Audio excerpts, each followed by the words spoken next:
Yeah. Do a little in and out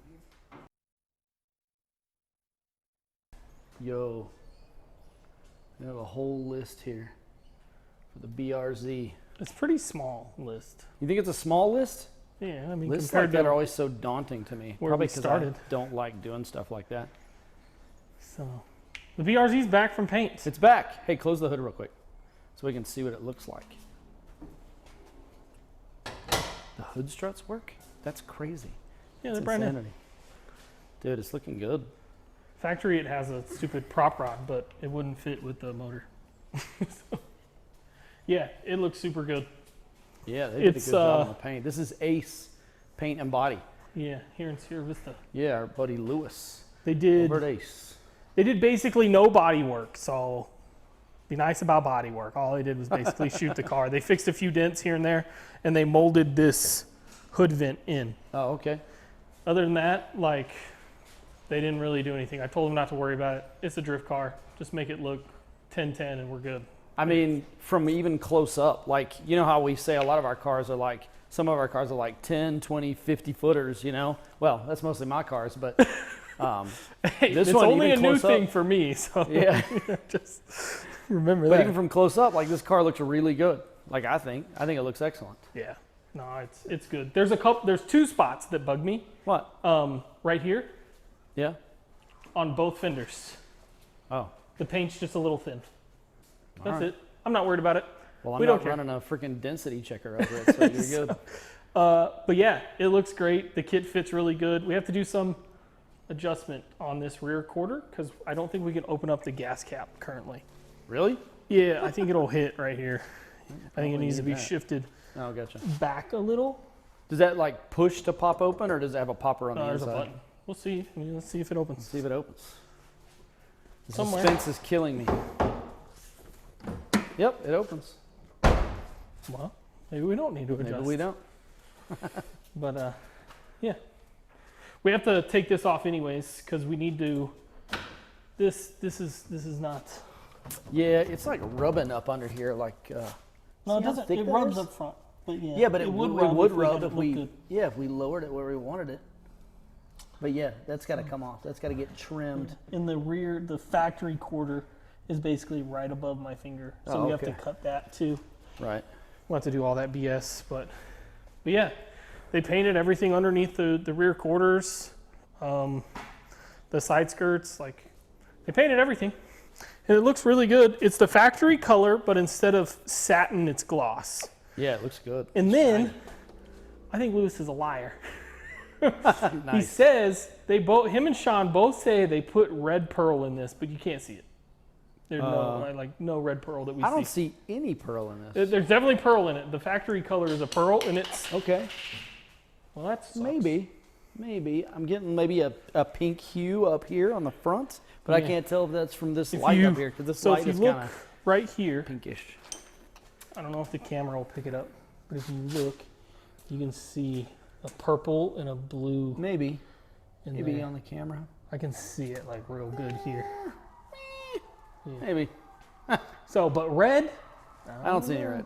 oh no. No, I'm not Anyways. picking up any red. The factory color is a gorgeous color, so it is we're not disappointed. And it's getting a full livery, and the livery should hopefully tie and make this car pop really well. Right on. Yeah. What else do we have on our list over here? Let's look at our list. We looked at it at the very beginning, and then we just kind of walked Well, away. we talked about the rear quarter and the livery. The dash. Let's talk about the dash. We have a surround for the dash, right? Yeah, so this car has a Power Tune digital dash in it, and I got this from Boosted International over in Australia. It's 3D printed. Australia, Yeah. mate. If I had a 3D scanner, we would maybe try to design and do this ourselves, but we don't. Well, So- all right. We have that, and then we have a new power supply. Our dash is a version 4 dash, and I guess there was a run of them that came with bad power supplies, and I was talking to him about some stuff, and he's like, yeah, just get a new power supply. They're like $5. That's not bad. So bought that. We have to put that in, put this surround in, and then the dash should be able to be like done in the car, looking good. Then we'll just have to go through and set everything up. So like the GPS works for speed, and currently, I don't know if it's a setting in the computer or if it's a setting in the dash, but the oil temp sensor only reads max or min. Nice. And it's because I think it's set up for volts and it's supposed to be using ohms. Okay. So we have to change that. And I don't know like if that's in the dash or in the ECU, like I said, but that, and then we have to get into the fuel tank. I hate getting in the fuel tank in this thing. And you've done it how many times now? I don't even know. Too many. Once was too many. Yeah. But we have to get back in there, and we'll just pull it out. But we have to get the fuel level and put it to full, put it to empty, and see what that reads with the ohm meter, and then record that in the software, and then run the wire to the dash so that we can have fuel on our digital dash. I got over here so I can see your dope sandals. Thanks. And socks. Nice. Nice. I actually came over here so I could keep looking at this car. This car looks amazing from like every angle. It's super good. It's got like, I was telling Ronnie earlier, it's got like Gundam vibes. If you know what Gundam is, like all through these angles and stuff. So good. The one thing I wish that Origin would do with this kit is like the front fenders are so aggressive with all the vents. Yeah. I just feel like there should have been like a scoop here or something. Just, I don't know, it's like super duper aggressive and then it just kind of fades away. I mean, it's super wide back there. I mean, yeah, Ease up, Ronald. but Daggone. but it doesn't look like anything crazy. Like it's looks wide, good. but it looks fine. good though. It's a good looking car. Don't stress it. I'm not stressed about it. Don't stress it. I'm just saying, like, just a little something. Just a little, I don't know, something. So what about your motor mount? Well, if you've followed this series, you would have seen me make like brackets off the subframe. That's what I'm talking about when I say motor mounts. And I made them out of 3/16 maybe. I don't know. Not thick enough is my point. On the dyno, we bent one up a little bit. And so I'm going to remake them at a 1/4 inch, and that should solve that problem. Luckily, I don't think we'll have to take the motor out to do it. I think we can just either build right on top of what we already have or cut all that out and just build new out of 1/4 inch. And I think we'll be able to get in there and weld everything. It's pretty open on the bottom side of this car, which is super nice. It's surprising when you shove a V8 in this car how much room there is to work. Yeah. So that's that. We have to figure that out, which I don't think will be a big deal.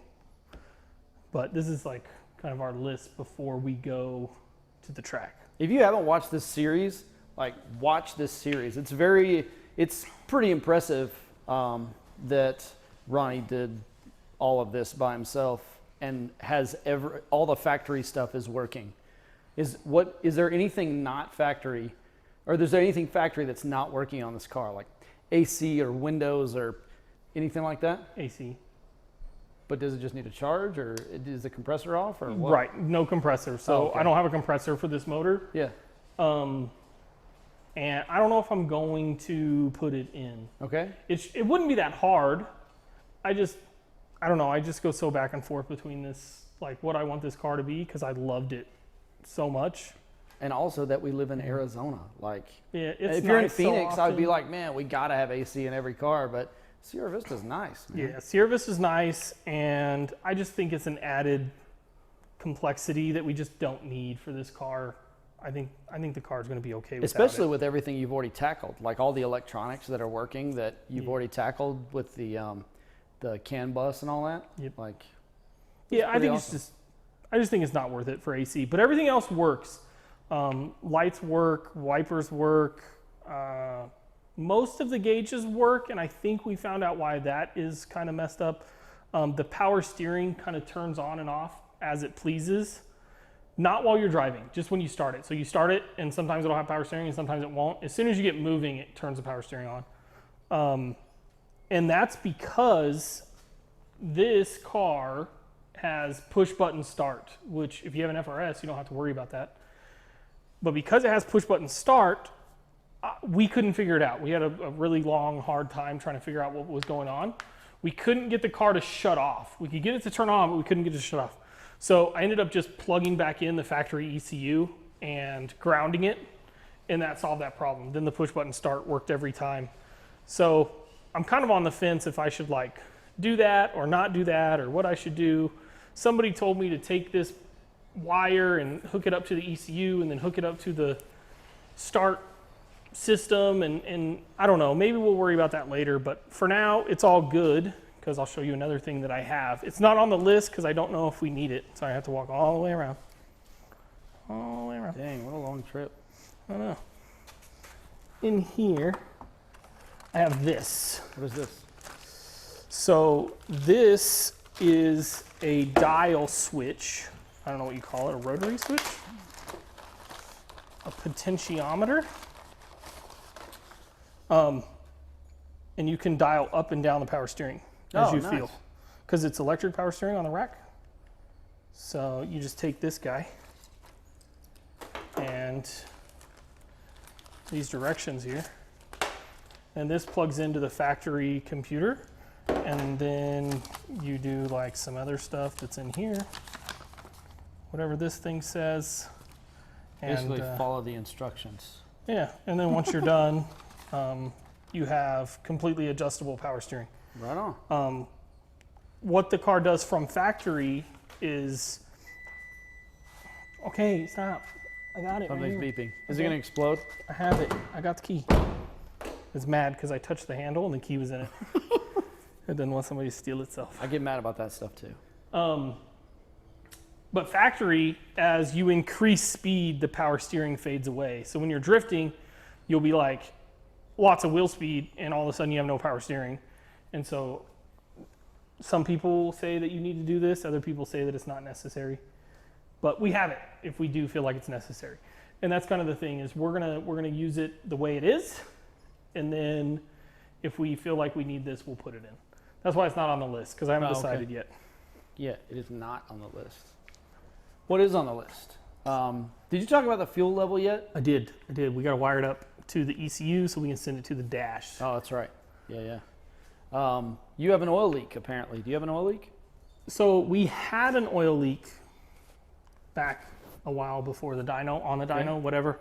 And I did some stuff, put new valve covers on it, and put some RTV in the corners and stuff to try to fix that. Yeah. I don't know if it's fixed or not, so we just need to make sure that it's not leaking anymore. Okay. I mean, that sounds easy enough. Yeah. I'm just looking at the inside. What else? Oh, yeah, we got a livery coming. Before we talk about that, let's look at the hood vent underneath. Okay. So You said they were going to try to put this on, like underneath the hood, like go up through the bottom. That's how Ashes like is. Undermount it? Really? Yeah. But yeah, they were trying to undermount it, and they were gonna like fill the space up with foam. That's why there's a bunch of foam here. But anyways, it ended up going on top and got mounted, and everything's good, and it looks really good. It has like 100 rivets all around it, and you can't see them from the top, which is cool. Yeah, that's nice. Like the only thing you can see on the scoop is right here, this part up here. Other than that, I mean, it looks good. It looks really good. So we kind of pressed them for time on this. We were like, hey, we got to make this car show in town. We have 2 super big car shows, and we were trying to get to the one that just happened, Cars in the Park. And so we were like, just get it done. And this was the condition of under the hood when we left. And they told me, they said, just take the hood off, bring it back, and they're going to like fiberglass all this or something, body work it to make it look good. Okay. And then I think we're going to, I don't know, paint under here. I don't know anybody that does graffiti. I but don't really either. I would like somebody to graffiti, not an LS. We were at Cars in the Park, and everybody that walked by this thing would stop and be like, hey, there's an LS in that BRZ. Yeah. Or, hey, is that an LS? Or, which is fine, totally fine. It actually kind of looks like an LS if you're not like super knowledgeable about LSs. Like it's got the front entrance intake manifold, and the intake manifold kind of looks like an LS intake manifold, and you know, but like if you know LSs, it doesn't look really much like an LS at all. But you know, I could see people thinking that. So yeah, Yeah, we had a guy come up, like intentionally found, he was like, who owns that car over there? And I was like, I do. And he's like, is that an LS? And I was like, no. I was like, it's a 3UZ. And he's like, oh, it'd be cooler if it was an LS. And I was like, no, the fact that it's not an LS is what makes it cool. It'd be 4 times as expensive if it was just an LS. Well, and it'd make the same horsepower. Yep, And exactly. the transmission would cost, like you said, 4 times as much as Yeah. the one that's in it. And it would be like every other V8 swapped BRZ on the planet. And there's a Indeed. lot. So I think this is way cooler. And if you don't, you're wrong. So there's that. Speaking of LSs, by the way, I You bought one. was on I was RX-7. on Instagram this morning, and I was just scrolling through, and Bubba Drift popped up. And I don't know if you know who Bubba Drift is. Do you know who Bubba Drift is? I don't think so. Okay, so Bubba Drift was like one of the very first dudes in Formula D. Is it that El Camino? Yes, to run an LS. He was running an LS from a 98 Corvette in his El Camino, and he was destroying everybody. Like all these dudes were running, SR20s, and this was back in like the early 2000s. Everybody was running like SR20s, and I think there were some JZs out there, maybe, whatever, but a lot of people were running 4-cylinder motors. Right. And he was just like eating them up. And his name is Mike Peters. So if anybody wants to know who ruined Formula Drift, Mike Peters, who seems like a really cool guy. He was out there drifting in El Camino, which is really cool. This but isn't hate, it's just facts. it's very possible that he ruined Formula D by causing everybody to run a freaking LS motor. Formula D in like the early 2000s was Sorry, Mike, we so love you. interesting. Somebody was drifting a 911. Did you know that? I remember that. That was back in the day. And like Samuel Hubinette was drifting a Viper and then a Charger. Yeah, the and, SRT. Dude, all kinds of crazy stuff, dude. And you could drift an El Camino, like a truck car. And now you can't even drift a truck. You can't drift a fully set up truck. You Right. cannot. You have to have a car. You got to have an LS, a turbo LS if you want to keep up with anybody. It's ridiculous. Big nitrous blower car. Exactly, dude. It's ridiculous. Or a freaking turbo Coyote. It's pretty nuts where like what competition does to motorsports. Yeah. We were talking to my cousin Heath with this car about homologation cars and stuff, and like he doesn't understand. He's a new car guy, and like everything used to be homologated. Like everything had to be a street car that raced on the weekends. Yeah, like you got to make 500 cars if you want to race in this series. And now like you look at NASCAR, which used to be called stock car racing because you brought stock cars. Like that's why it was called that, because they were off the factory floor. So great. And now it's like these full tube chassis, Now they're full silhouette cars. fiberglass. Yeah, exactly. Yeah. It's like what's competitive about that? Nothing. It's literally just who can bend the rules to their wheels. I mean, best it as does possible. bring it down to just the driver. I mean, you could say that, but that would be only if the teams weren't still out there like cheating and bending Right, the rules. 'Cause exactly. You know they are. Oh, yeah. Like, they totally are. Like they're putting like tape on fudging- stuff and whatnot. fudging, like eighths of an inch here and there, or eighths of a pound here and there, just so they can get that little bit of competitive edge. Dude, I heard this one story about NASCAR where they took their livery and they stretched it on the back for some reason, and it was like to cover a gap that they're not supposed to cover to improve aerodynamics. I feel like your child wants you. I know. What do you Hello, want? Leon. What would you like? Can we Punch in ride the the face? go-kart? No. All right. You want to wrestle? You want to fight? No. I didn't think so. Go on, get it. But yeah, they would just do crazy stuff, and then like restrictor plates. I never understood what restrictor plates were, but they're a plate that goes on top of the intake manifold above or below the carburetor. And people used to make those out of cardboard, so when they fired the car up, it would suck it in and destroy it. So they're like, "Yep, we're running our restrictor plate." Yeah, exactly, dude. That's hilarious, dude. It's just like, my goodness. I don't know. People do some crazy stuff. Yeah, competition does crazy stuff to people, and it's not even like, I don't even think it's really like a money thing as much as it is like Pride we just or- want to win. Yeah, like we've got our team, and we just don't want to get beat by anybody. So we're gonna like, whether we can drive good or not, it's just like we want to cheat, we want to change the rules, we want to bend the rules, we want to get every competitive edge, and there's a huge like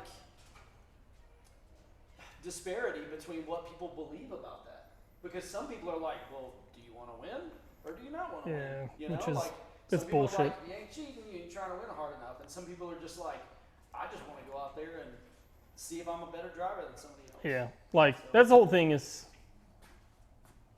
do everything you can within the rules is how I feel about it. I agree. Perfect example, Toyota. Was it Toyota? No, it was Ford. Ford in the early 2000s when they were racing the Focus RS, the more pointy one that we didn't get here. We got the ST. Anyways, they were racing it and they built a tank in the rear bumper. And so in rally, the rule is it has to go through a restrictor plate. And so they have a restrictor plate on the turbochargers. Well, what they would do is when it would go past it, when you were off throttled, the tune in the car would advance timing and put the car into, or retard timing and put the car into anti-lag, and it would fill this rear tank full of charge air. And then when you would get back on throttle, it would pipe it behind the restrictor. So you were getting non-restricted air, but it had already gone through the restrictor one time. I know, like that's so cool because like that was within the rules. Like they let them race the whole season that way, and they were like, okay, here's the new rule. But like Toyota, fucking cheap asses, and the Celica GT4, their restrictor plate, they had it when they would, I know, what a great car, right? But when they would tighten the clamp onto the turbo, it would push the restrictor plate out, allowing air to flow around it as well as through it. God, cheaters, man. Yeah. Cheaters, they spend so much time like trying to cheat when they could spend that behind the wheel, you know, just trying to like drive faster, working on the lines or whatever. I don't know. That's what Subaru did to people, I guess, in the 90s, you know? What else we got? Livery, that's it. Ooh, yeah, that's exciting, dude. I can't wait to see a livery on this thing. I know. Because I'm getting the same livery, but for a different car, because I don't have a BRZ. Oh, you're not putting it on the BRZ? I'm gonna put it on my BRZ. Yeah, I'm excited for the livery. It's gonna be cool. You guys will see it. We might do a video between now and then. I was talking to the guy today. Do we want to flash a shot of it here in this video on a different car or something? I mean, we could flash the rendering. We'll do it one frame in 60 frames a second.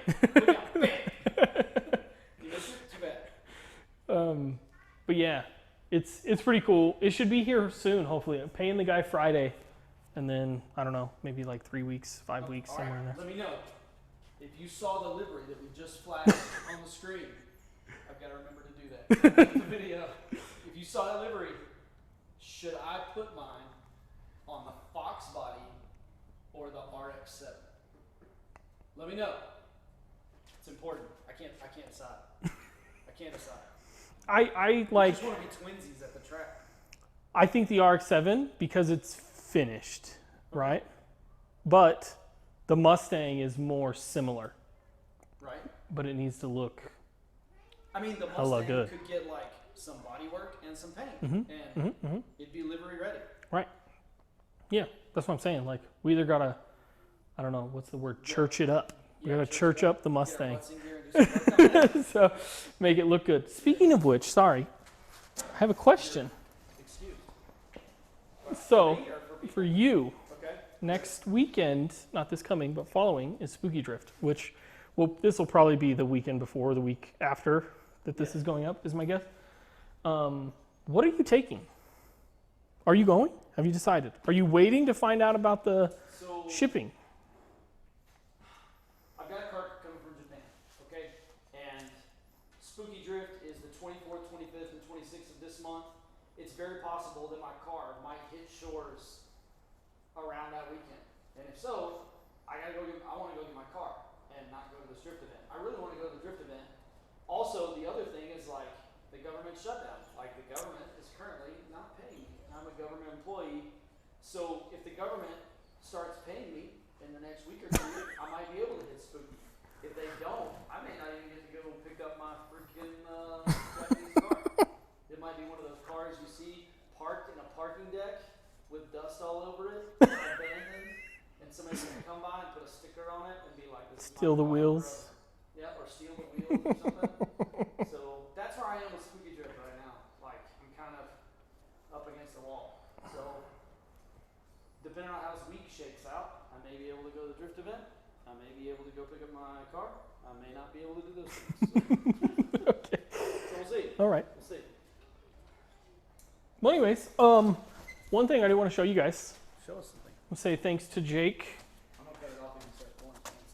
But finally, I have coins for my center caps. Dude, look at that. That is dope. Yeah, Jake. Local losers freaking center caps. Jake designed it. I printed Nice it, job, Jake. Good and job. yeah, Do a little in and out here. In and out. start the video with it. Yeah, it's pretty awesome. But yeah, that's really it. That's where we're at. I think things are going good. I know Collins is like doing his series right now of how to do this, and his motor sits a little further back, and whatever. So this car with this motor is kind of a rarity, right? There's just like a handful out there, or 2 or 3, or what? Yeah, as far as I mean, on the know, internet, there's public view. 3, Okay. as far as I know. But in the States, like, well, not even in the States. There's not very many, is the point. As far as I know, this is the first one with the CD09 behind it in America. So the 3UZ with the CD09, Yeah. 0 to 10 for a car guy that is competent mechanically and stuff like this. What kind of difficulty rating would you put on this? I mean completely dumb. Starting from I got a factory BRZ or FRS and I want to make this car. I need, like, for most people, I would probably put it as a 10. Like, I would put most motor swaps as a 10. Because you had to do cutting on the firewall of the trans tunnel, or you had to do some beating, or I had to cut the trans tunnel. I had to cut the subframe. I had to cut the oil pan. you had to make motor supports, mounts, things, those things that Yep, the things that bent, I had to make those. So there was fabrication. There was Yep. a lot of fitting that can really only be done if you have a lift, right? No. You could do most of it on the ground. It really? fits, yeah, it fits really easy. Okay. The transmission's the only thing that's a pain in the butt. And if you went with one of the Toyota transmissions, they're a lot smaller. Okay. The CD09's a beast. CD09 is huge. And so if you went with a smaller transmission, you could right in there. But the CD09 is just so big, I had to blow the trans tunnel out to get it to fit. Everything's different on this. The motor's different, the trans is different, the suspension is different, the ECU is different. The suspension's the seats are same. different, the body's different, the paint's different, the shift knob's different. Yeah. What's not different? I mean, does it have an upgraded fuel pump or does it have a factory? Yeah, no, it's got an upgraded fuel pump. Okay. I mean, it doesn't have a fuel cell. Right. It's got the factory Stock gas tank. but you wanted a lot of this stuff to be factory, which actually makes this more difficult. Yeah. Because if you like tube chassis this thing and put a bunch of bolt-on like race stuff on it, that'd be easy. That was like Legos, right? Right. If you didn't care about everything working, it would be fairly simple. But the wiring is a lot. And there's a guy, Oprah built or something. I don't know. Maybe I'll try to look it and send it to Bo, but I don't know. Okay. He makes a plug-and-play harness for this to make this happen Dope. with a Link G4X. We used a Haltech 2500. I have links. Links. I have a Link in the red Skyline, and so like I played with that. I like the Link. Will, our friend and tuner, he likes Haltech, and he wanted me to get a 2500. So I was like, okay, whatever. We'll try a 2500. We'll see what it's like. And so we put a 2500 in this, and it's fine. Like, it's an ECU. But yeah, if you did a Link in his standalone harness, making the motor talk with the car is way easier because he has all the CAN bus figured out and everything, sends you a off-the-shelf tune so that everything works. Which is a big deal. Like, Yeah. It's nice to not have to figure out wiring. Right, it makes it super easy. And as far as I know, it plugs into this giant plug right here. So if you guys own Subarus, you know, like, Subaru is the best car company ever. So this is the main engine plug. And you literally just unplug this and then you can pull the motor out. And his harness, I believe, plugs directly into that. So everything factory is integrated. And what's really cool is factory, the BRZ has 8 injectors. So you can run 8 injectors off the factory computer harness because it has 8 injectors from factory. Nice. So yeah, the only thing you have to do is go to wasted spark, and that's not that big of a deal. Yeah, it's direct inject from the factory, right? Direct and port, both. Runs like crazy pressure. Yeah, it has both direct and port injected. And that's why they're moddable, because they have port injection as well, so you can upgrade your port injectors, and then you have more fuel via your port injectors, and you're using direct injectors for low power stuff. So a lot of like direct injected cars aren't port injected as well, and they run into like the valve dirtying issues and all that kind of stuff. BRZs don't have that problem. So you'd call us a 10 out of 10 for almost any like mechanically inclined person. And well, and that's the whole thing is like, where are we talking? Like, where is this person? You know, as far as, sure. because that's the hard part. Like for me, there was times this was difficult, but for the most part, it was pretty simple of like, just do this, just do that, and everything worked out. But if you took, you know, somebody that's new to cars, like, of course not. I don't know where you would have to be able to do this easily. With the parts that I now know are available for this, you probably wouldn't have to be that smart. Like, or that, like, not smart isn't the right word, but smart, educated on how to do all this stuff. You could probably be a pretty basic car person and be able to do it. I mean, but you still have to do some wiring, fabrication, you know, just like you're still gonna have to figure some stuff out. Well, and right. Picking parts is another thing, you know, picking the appropriate parts for power goals and whatnot. But here's the thing, like, Collins is coming out with his kit to bolt this motor to the factory transmission. Oh, really? Yeah, and it sits further back than mine and works with the factory mounts. Will the factory transmission, it's the FA20 transmission? Yeah, right? the stock training and in the car. Handle like 300 foot-pounds of torque, supposedly? Yeah, Okay. that's what they claim. I mean, if he's making a kit for it, I mean, I assume. Yeah, they're known for holding a decent amount of power. I think about 400, and like you said, I think around 350 foot-pounds of torque is where they kind of say that transmission loses its butt. But there's people that claim they blow them up stock. This one had 200,000 miles on it. It was perfectly fine. So I don't know. I think maybe that person doesn't know how to drive. But yeah, if you could get the plug-and-play harness and you can get the Collins kit, like, I really, like, this would be a pretty easy done job for most people. If you're trying to do what I did and put a CD09 behind it and the motor and wire it up with a full standalone and make everything work, like, pretty hard. But now there's cheats out there because other people are trying to do this. This is, you know, becoming more popular. Way cheaper option than an LS car. I mean, a Sickie kit to put an LS in your car is like $6 or $7 grand, and that's before you buy a motor and transmission. So and this swap wasn't that expensive with the motor and transmission, right? No, not even close. I believe, counting buying the car, were like $13,000 into this. That's body kit, that's seats, that literally everything you see. And that's for a beautiful, perfect drift car. Yeah. Because these things handle great, and with 300 foot-pounds of torque, like it makes 250 at the tire, or 250 at the tire. It's gonna be perfect. Yeah, no, it's gonna be great. I'm super excited. So we're just waiting. We're gonna order new wheels for this, drift wheels. Actually, I got to talk to you about figuring out offset if we can do that without taking the tire off because I want to be lazy. But yeah, we get new wheels for this thing and get that list done, then it's track time. Is there anything else that you would love to say about this car? You're excited to drive it? Yeah.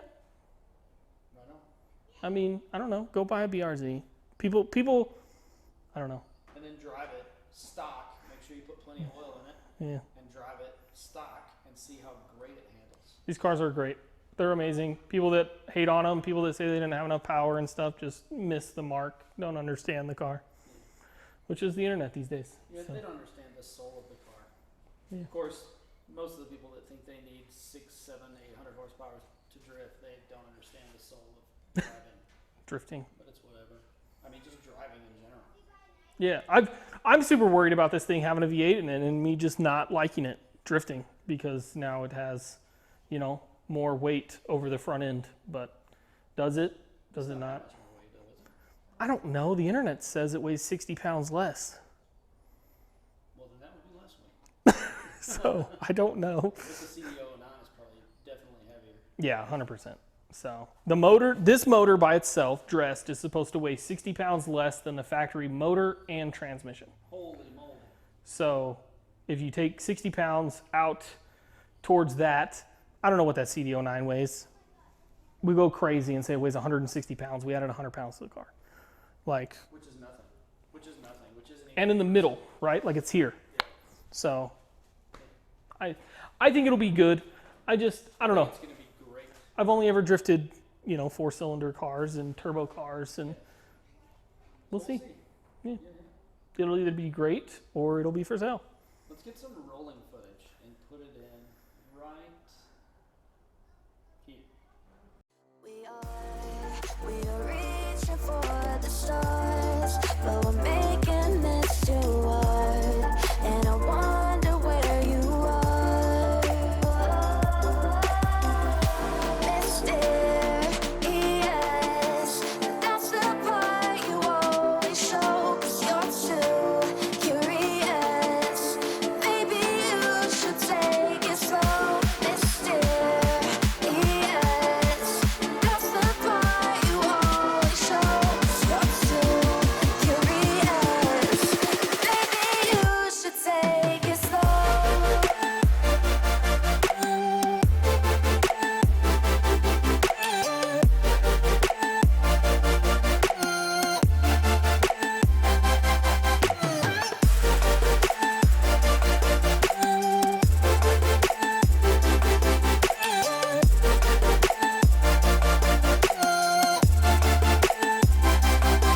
We're dreaming in the dark. We are nothing more than dust. You search for the Also, we made some new shirts. Check it out. Boom.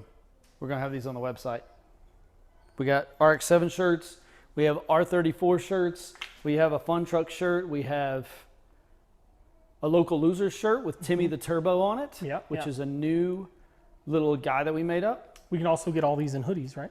Yep, we can get them in hoodies, we can get them in t-shirts, and all kinds of colors. Becky's our printer, and she is working on getting a bunch of different cars. So, I mean, if you have an idea for a car t-shirt, throw it this way and we'll see what happens. We'll definitely make a hard body one as well. Yeah. Anyway, but I guess that's it for this video. BRZ one maybe. A BRZ one, maybe. Before or after livery? After, of course. I And don't then know. we'll do a Fox body one, and we'll do a, I don't know. We'll go crazy. But anyways, yeah, BRZ's back, and we're gonna be working on it again. That's the takeaway. The BRZ's back. Well, I just burped. We're excited. So excited that I'm burping on camera. Awkward silence, and we'll see y'all later. We're reaching for the stars.